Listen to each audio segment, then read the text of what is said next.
Nadia Sumro woke up to the sound of a cracked ceiling fan. She lay on her back and stared at it. The same wobble. The same click on every third rotation. The same water stain on the plaster above it, shaped like a hand with too many fingers. She was in her childhood bedroom. She was 22 years old. She had died at 23. For 4 full minutes, she did not move. She counted the fan's rotations and let her mind do what it needed to do: check, verify, accept. The smell of her mother's roti coming from the kitchen. Her sister Sana's school bag hanging on the door hook, the broken zipper held shut with a safety pin. The particular quality of morning light through curtains that had always been slightly too short for the window. It was real. All of it was real. She got up, washed her face with cold water, and went to breakfast. She had been working at the district civil court for 2 years before she died, before she went to the Mirza house, before everything that happened in those 14 months, before the winter that ended her first life. She had processed land transfer documents, inheritance filings, debt declarations, court petitions. She had watched families collapse on paper. She had learned, without meaning to, exactly how wealth worked in this district, where it was hidden, what names it hid behind, which documents it depended on.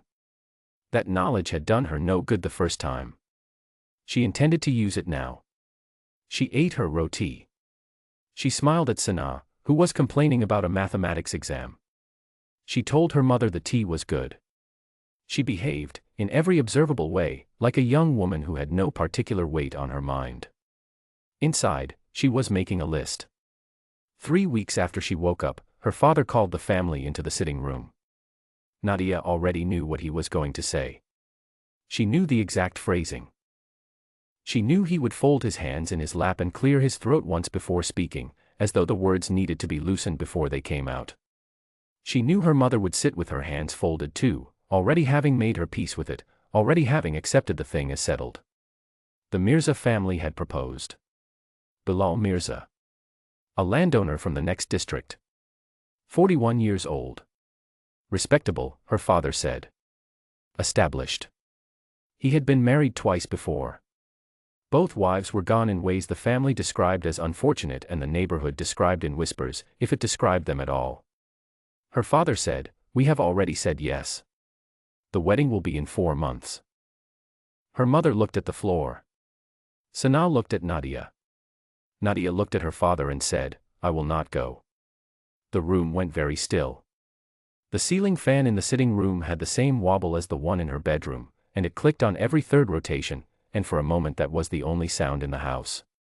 Her father's face moved through several expressions before it settled on the one she remembered, not anger first, but something closer to confusion.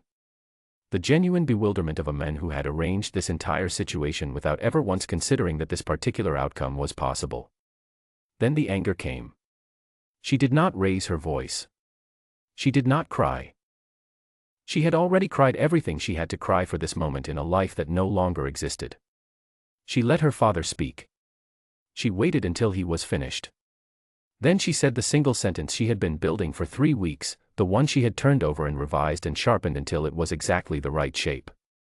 "If you push this forward, I will go to the court myself and file a declaration of duress." Her father stared at her. She held his gaze and said nothing else.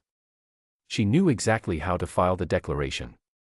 She had filed 37 of them for other women over 2 years.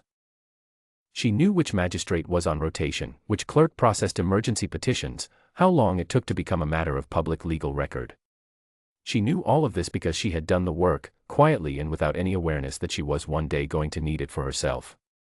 Her father said she was being foolish. He said she did not understand what she was doing. He said she was embarrassing the family and disrespecting a generous offer. She said, "I understand exactly what I am doing." He did not believe her. The next 3 weeks were not easy. There is no version of this story where they are easy. Her father alternated between cold silence and heated argument. Her extended relatives came to the house with the specific energy of people who believe that a problem can be solved if enough people weigh in on it. Her aunt sat with her for 2 hours one afternoon and explained, with genuine kindness and genuine blindness, that a good proposal did not come twice and that Nadia should think carefully about what she was giving up. Nadia listened. She nodded where nodding was appropriate. She served tea. She was also, in the evenings after work, doing something else entirely. She had access to the civil court's records room. This was not unusual, she was a records clerk, and the records room was her entire job. What she was doing in the evenings was looking at land transfer documents, specifically the ones connected to properties registered under the Mirza family name, or connected to names she had learned, in her first life, were connected to that name. What she found was exactly what she had expected to find, because she had always known it was there. She simply had not known, the first time, that knowing it could protect her. The Mirza family's land holdings were extensive on paper and complicated in reality. Properties registered under cousins. Properties registered under a man who had died 11 years ago and whose death had never been properly filed with the Revenue Office.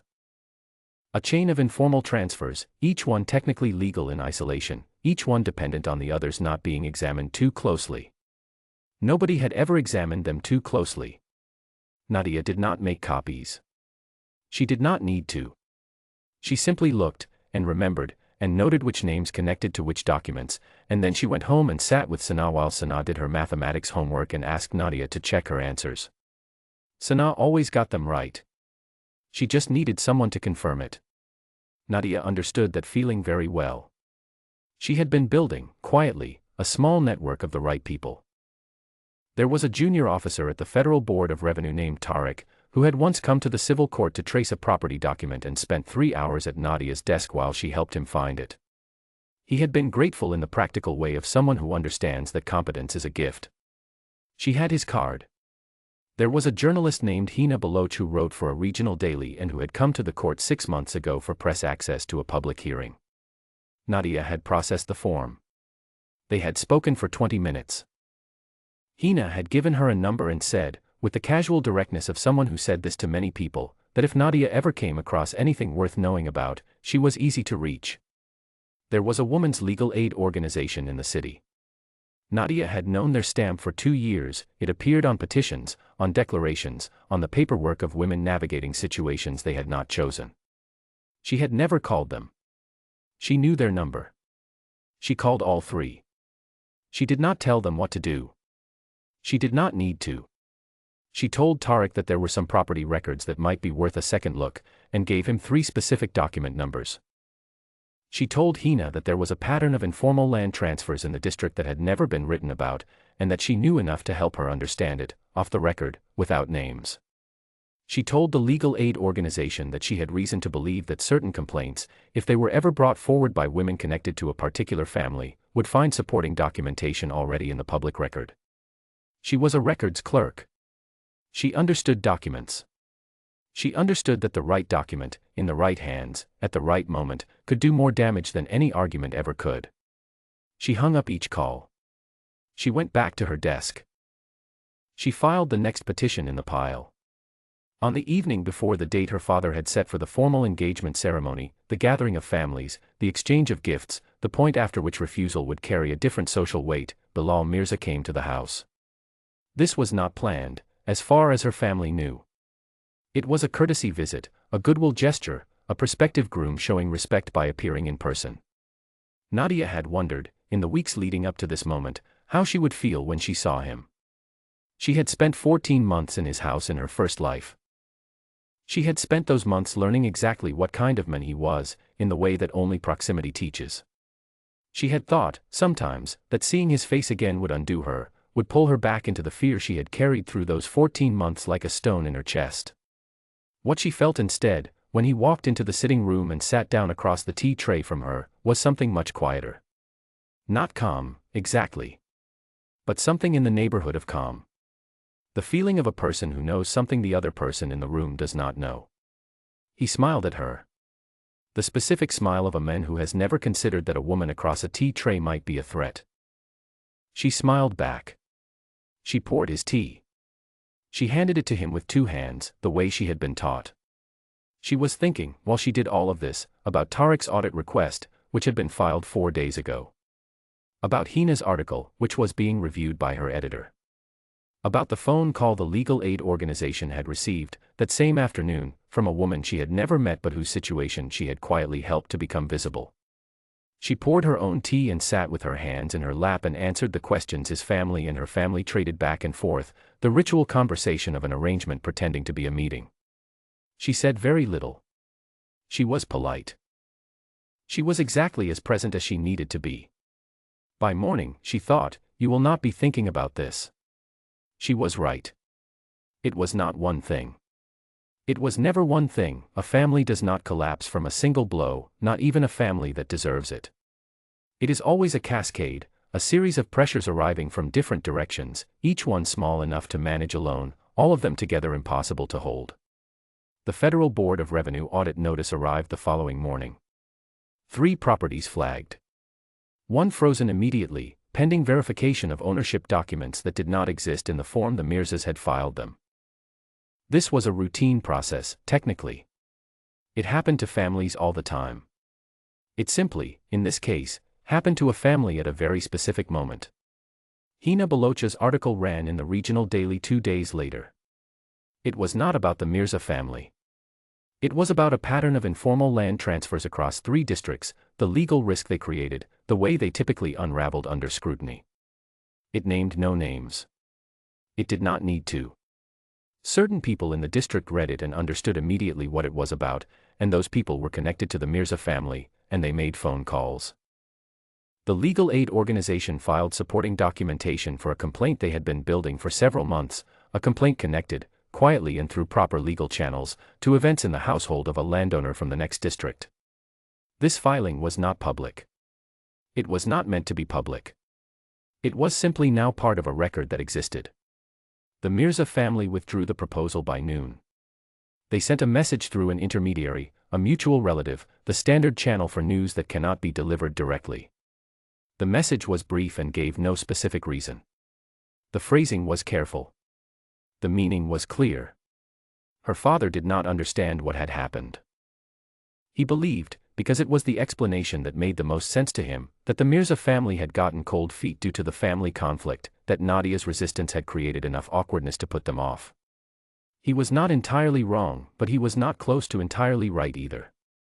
He was vaguely angry for several days. Then he was quietly relieved, in the way of a man who had been saved from a situation he could not yet see was dangerous, and who would never know that he had been saved, or by whom. Her mother knew. Nadia could tell because of the way her mother looked at her across the dinner table, 3 days after the withdrawal. It was not a long look. It was not accompanied by any words. It was the look of a woman who was very intelligent and had spent a lifetime placing that intelligence in small, hidden places, and who recognized, without being able to say so, that she was looking at someone who had done the same thing and managed it differently. Nadia met her mother's eyes. She did not smile.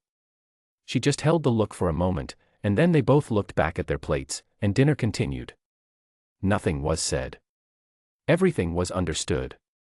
6 weeks later, Nadia applied for a position at the Women's Legal Aid Organization in the city. The role was listed as a documentation coordinator. She was, technically, overqualified. She had worked in the civil court for 2 years and knew the district's legal record system better than most of the lawyers who used it. The woman who interviewed her was named Ruxana. She was in her 50s, direct in the way of someone who had spent decades making very little time available for anything that was not the point. She read Nadia's application, looked up at her over her glasses, and asked one question. She asked why Nadia wanted to leave a stable government position for a nonprofit with a smaller salary and more complicated work. Nadia thought about all the ways she could answer that question.